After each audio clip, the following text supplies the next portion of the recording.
Thank you again for listening to Heart on Fire podcast, or if you're viewing, we appreciate you all. And if you would like or subscribe or follow wherever you are tuning in, feel free to. And feel free to follow us on our Instagram page at heartonfire.podcast. And of course, we always want to empower you and say you are enough. And now let's continue on with the show. What's up? Welcome to the Heart on Fire podcast. I'm your host, Maui Santos, and we're here at the Ovation Hollywood. I'm so honored to be able to bring on to the podcast the official comedian PodBrother himself, Kimbrough, Ref Kimbrew. What's up? How's it going? I am so excited about the festival, about you, about Yes. Ovations, about the Kookaburra Lounge. Yes. This has been something that's been in the makes for about 30 years. Oh, wow. You know, because the planets don't line up all the time. And when they do, sometimes you don't have all your assets assembled so you Right. can make something happen.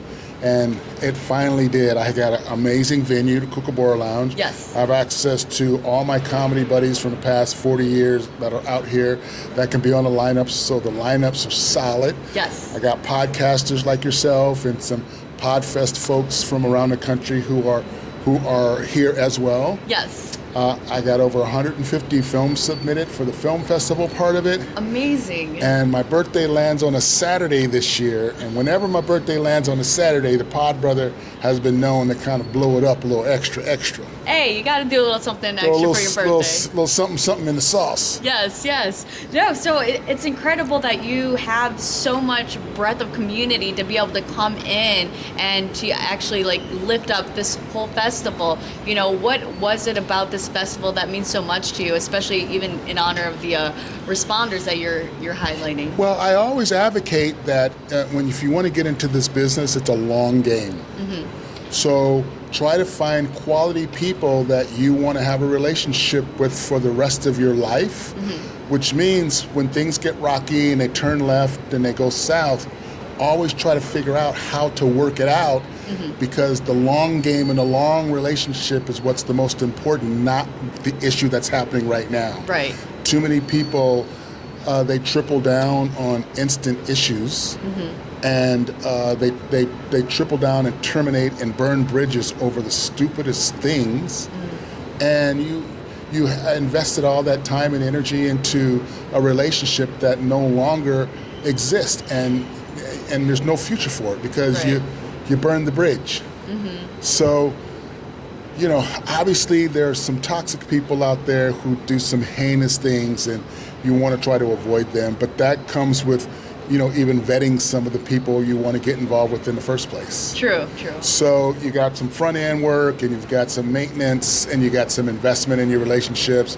And I try to be the type of person to find quality people that will be in the Kimbrough bubble for life. So when the planets do line up for you in 5 or 6 years, you've got a relationship with a deep pool of talented, creative, ambitious, just amazing people. Yes. That when you pull them together for something like this, they respond.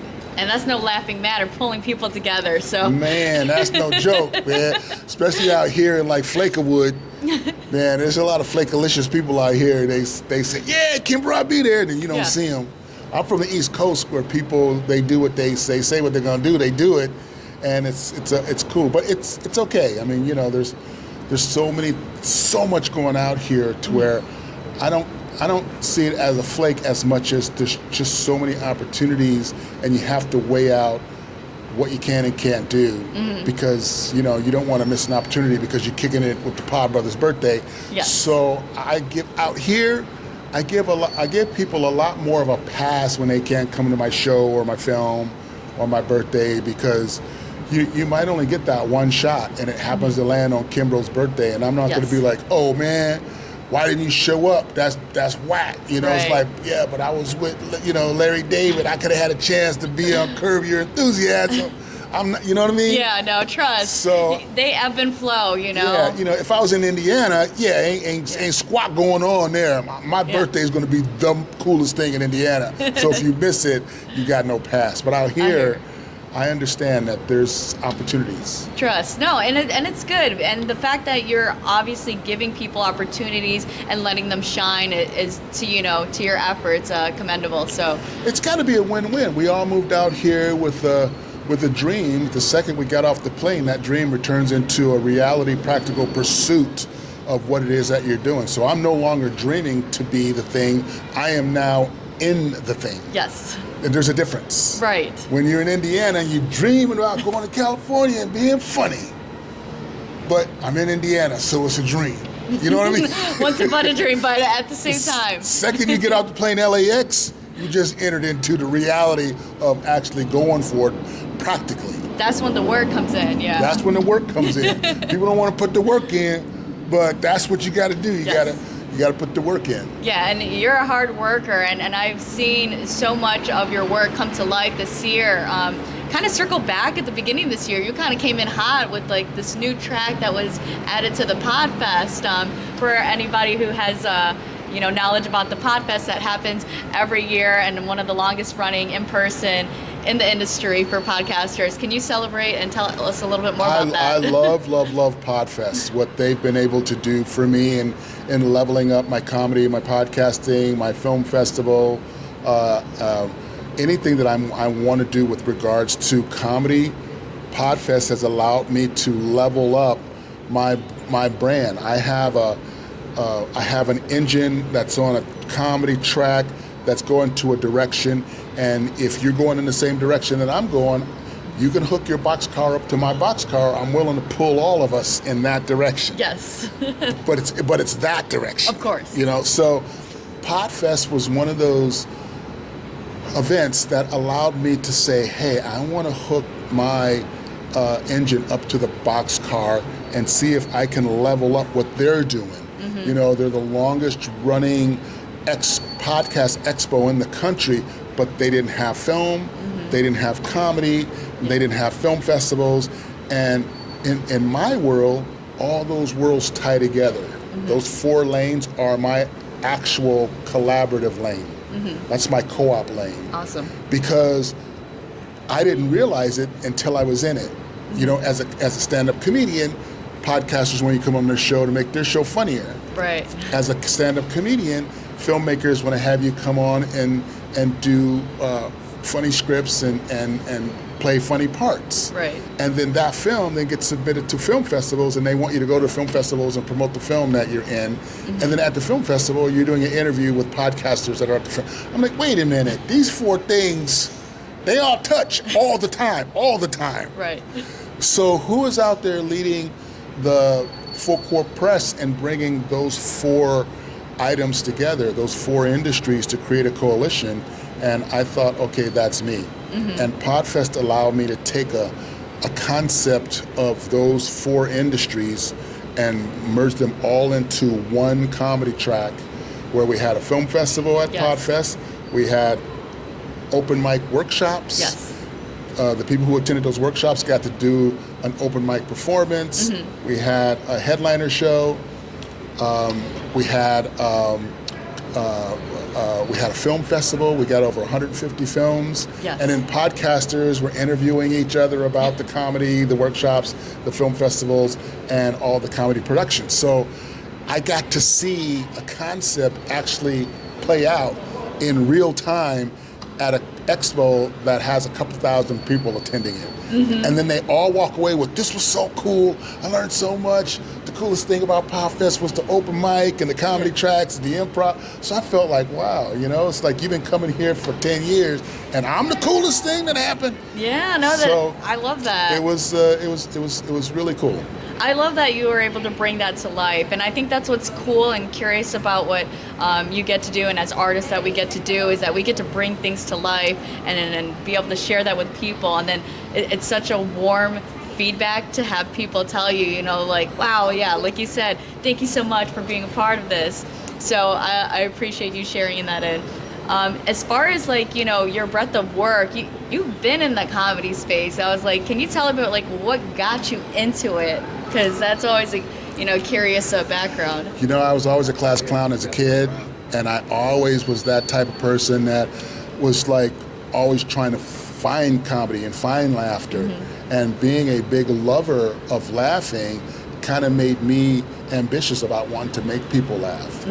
And, you know, growing up in the hood and it's a little bit sketch, I found early as a kid that comedy can diffuse a lot of intense situations that, you know, are kind of sketch. You know, you grow up in the hood, it's just there's like all this toxicity and this negativity, and you got to be tough, you got to fight, you got to be smart.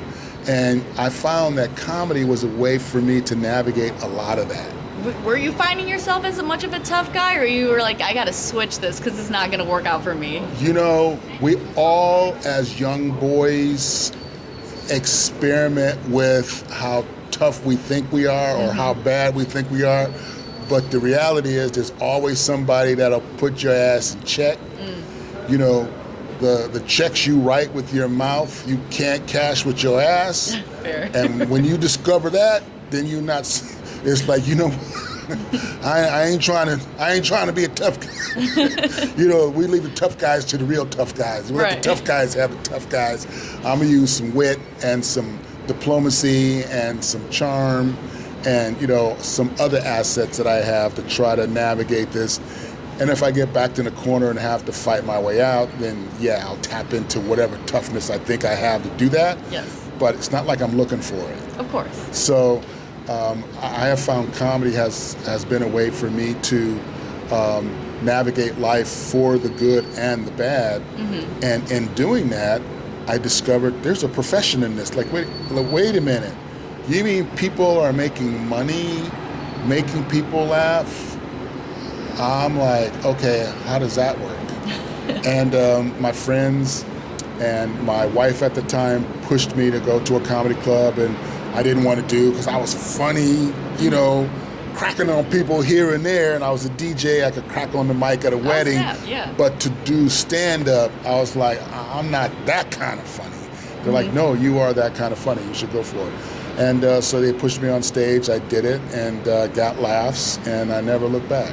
Cheers to that. No, that's a bold move, and to step out of your comfort zone, even whether or not, you know, whatever it's gonna look like, that's a bold thing to do. So that's awesome. That Here's what comedy taught me. Comedy taught me as human beings, we're supposed to step out and stay outside of our comfort zone. True.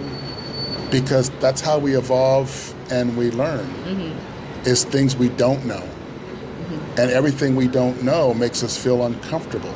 So if you can feel comfortable with being uncomfortable, you're going to be exposed to something new every second of your life. Right. Because you don't know any of this, and you don't know where it's going to go, and you don't know who you're going to meet, and you don't know how it's going to play out, and you don't know if it's going to be good or bad. Right. And at the end of the day, it's all good, even the bad, because you learn something outside of your comfort zone. What would you say is one of your biggest hurdles that you overcame, but you were grateful for it because it taught you something that you weren't expecting? Getting a divorce.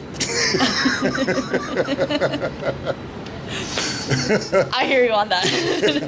I think the biggest obstacle for me was to realize that if you live your life based on other people's perception of what they think your life should be, not knowing squat.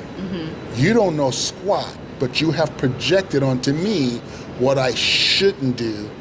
And comedy is what I shouldn't do, but you don't know squat about comedy.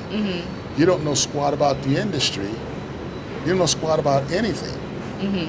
And if I'm invested in you, that is going to be like a little bit of an emotional rub, because I want my relationship to be with you to be something that's seamless and amazing and supportive. Yes. So the person I'm invested with doesn't even want to be open enough to let me go and experiment with what kind of person I can be in comedy outside of my comfort zone. Of course, I may not be a Eddie Murphy, or of course I may not be You are the one Rich. and only. Of course I may not be, but there's only one Kimbrough, and if I can make that Kimbrough consistently funny, then Kimbrough can be whatever he wants to be in that lane and continue to discover.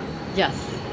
But if you squash me, if you say, no, I can't do it, but then you don't have a valid reason why, because you don't really know.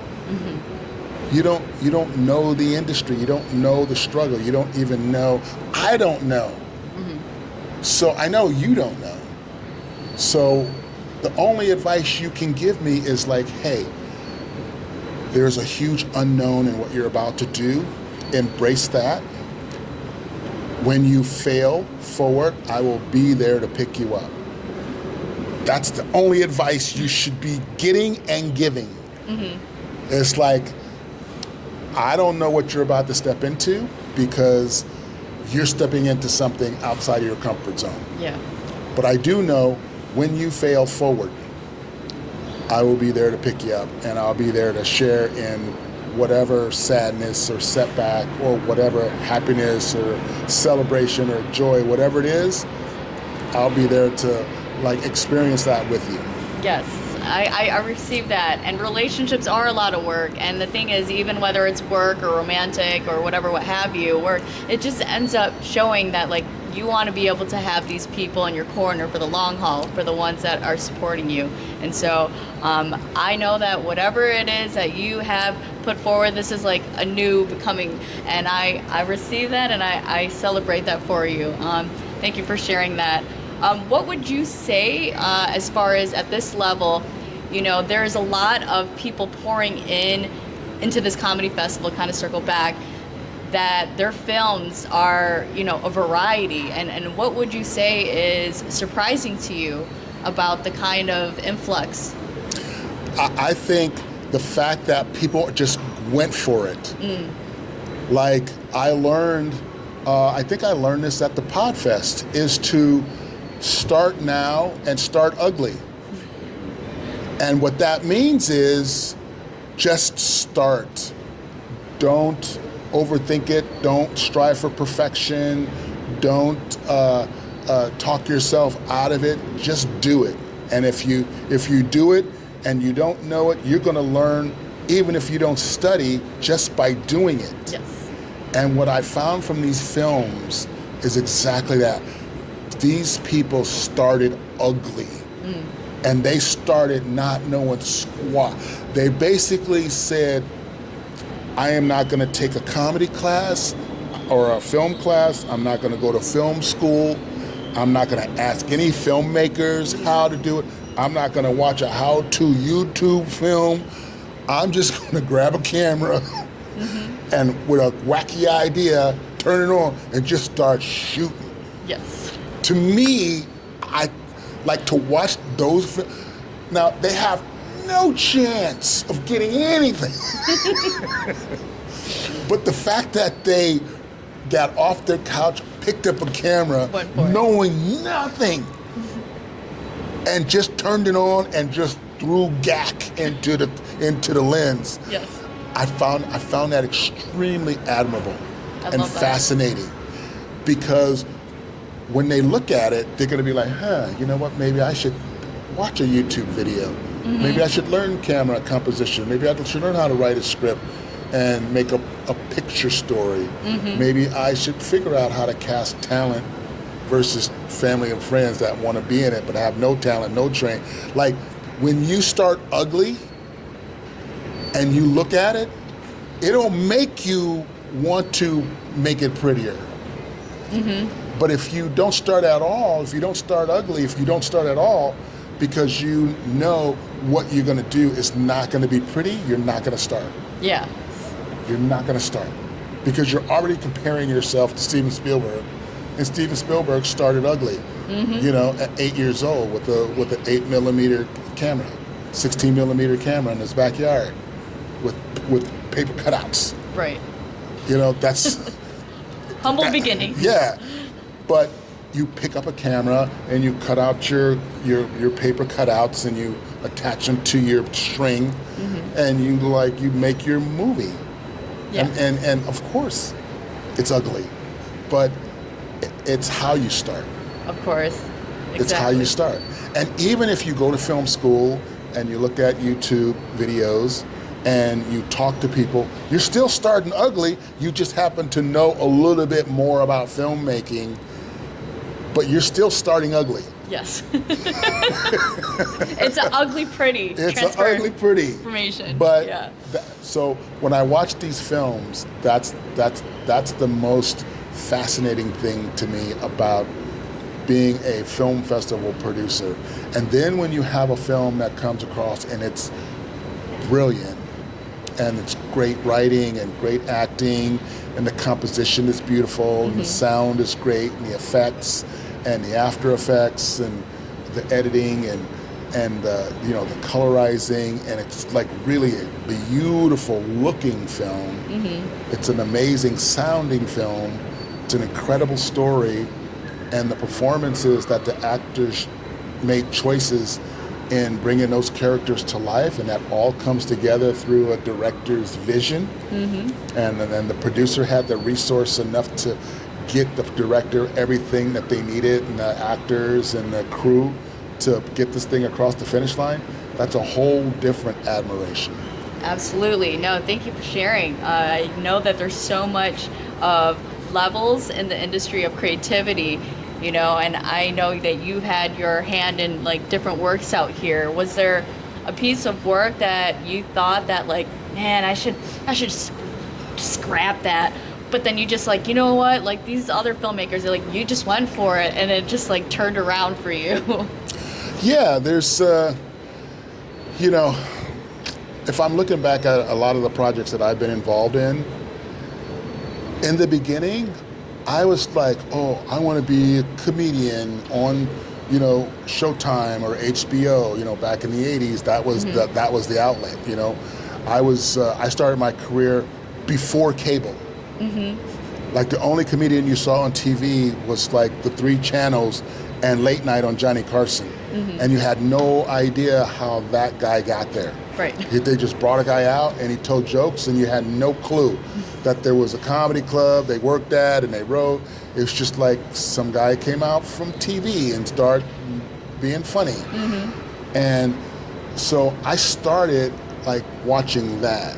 And in the 80s, that's kind of what I wanted to be. I wanted to be that guy, the famous, Bill Cosby, Carlin, Richard Pryor, Eddie Murphy, TV stand-up guy, and I was passing a lot of opportunities to do radio with comedy, TV with comedy, comedy sketches, comedy theater, because it wasn't stand-up. Right. It's like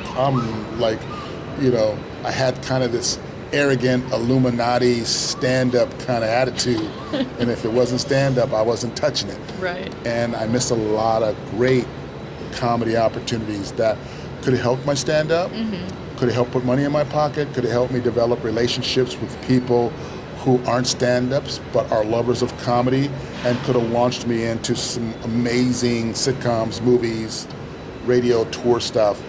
And that was probably one of my biggest takeaways in the early years, which is why now I have a comedy coalition, and stand-up is one of my main things, but I'm no longer arrogant about just doing the stand-up. It's like, comedy podcasts, comedy film festivals, short comedy films, feature films, punching up speakers who have boring speakers, and they want to hire me to punch up there and make it funnier, more engaging. Yes. I never would have done that back in the day, because I'm not performing comedy and I'm not writing for a TV show. I'm not punching up your boring PowerPoint presentation. Yes. I don't care what, $500. I'll make $500 at the thing. You know what I mean? Yeah. Find something other way to I'm do doing it. a college for $1,000. What do I need your $500 for your PowerPoint? And that guy is like a multi-millionaire. Like if I had like punched up his PowerPoint, made him funny, he probably would have financed a comedy tour or a film or whatever. So you don't know what leads to what.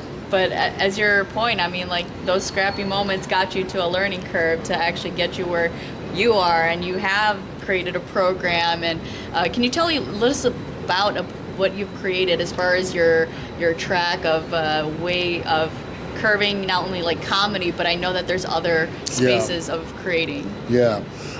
My high school DJing led me to DJing weddings, which led me to DJing college parties, which led me to doing stand-up comedy, which led me to touring comedy on colleges, cruise ships, and air shows, which led me to New York to Boston to become a headliner in Boston and really become a very tight headliner and closer, which led me to moving to New York and opening up a comedy club and pulling in some of the best New York comedians who were writers for Letterman, Leno, Conan, SNL, Comedy Central, Def Jam. These guys would come to my club in Midtown and work out their sets for TV. That led me to do a national tour with Cuddy Sark, where I got a chance to go out and perform in front of 5,000-6,000 people every night, 40 city tours for 3 years, which led me out here to California to become a filmmaker. And in the process of becoming a filmmaker, I discovered film festivals and the advantage of being a film festival, which is a gateway to distribution. And now I can create the comedy, produce the comedy, showcase the comedy on film festivals, and then distribute the comedy on my online distribution platform. Yes. So all that led from Kimbrough, being a comedian, to the PodBrother at the John Lovitz Podcast Theater, to PodBrotherNation, which distributes podcasts and comedy content, which led to PNN Academy, where I teach stand-up comedy, podcasting, film production, and marketing and promotions. I freaking love that. Man, you're a beast.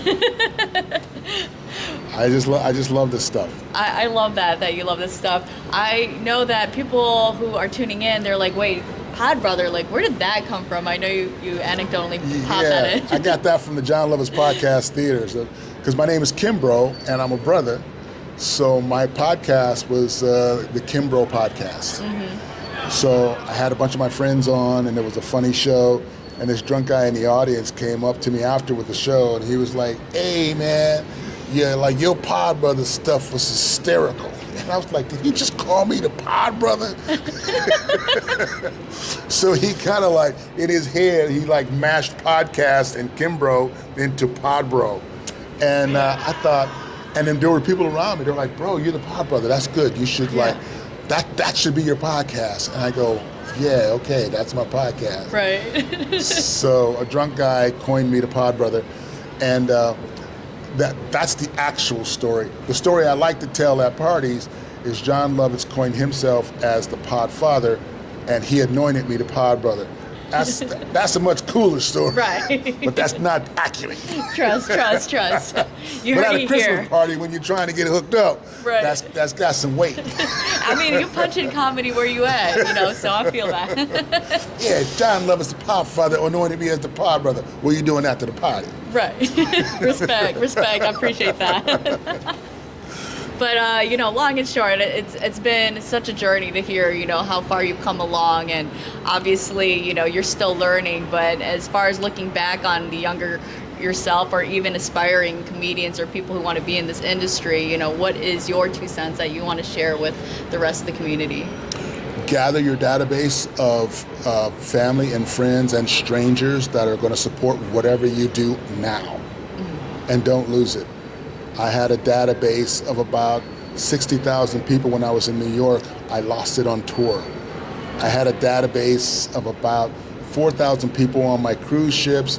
I forgot the bag that had all of those names, numbers, and cards on the cruise ship when I got off. I lost all of that. No. When I came from Boston, I had accumulated a huge database of Boston. I lost that in the move from Boston to New York. So you're in the business of being a commodity, and your database is probably the most valuable commodity no matter what you get into, whether it's singing, acting, directing, stand-up, podcast, film festival, whatever.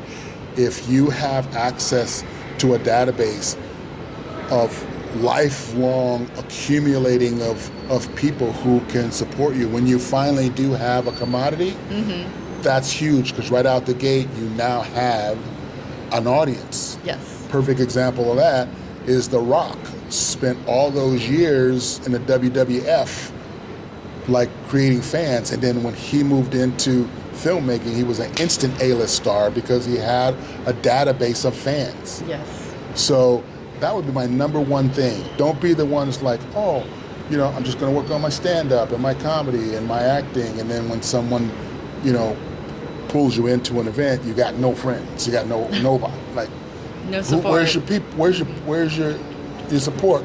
It's like, well, that's not important. What's important is my writing, my acting, my stand. It's like, well, no. What's important? That's important, yes. But having a database and a community that supports you is just as important. Of course. You know, if a tree falls in the forest, does it really make a sound? If no one's around. If no one's around. Trust.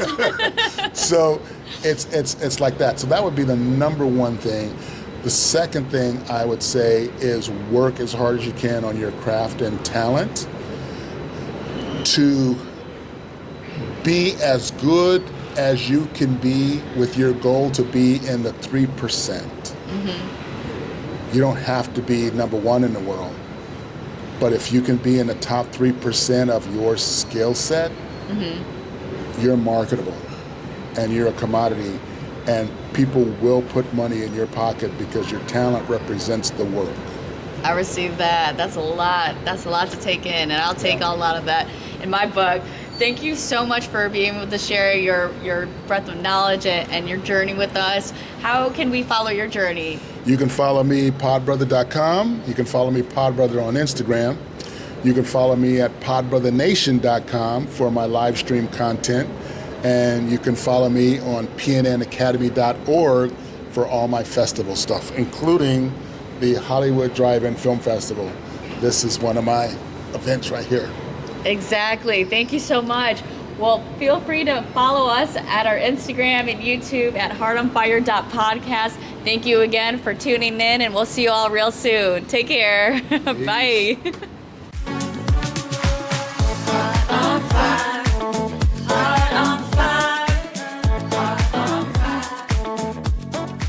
Yeah. She done, son. She been done. She done did it.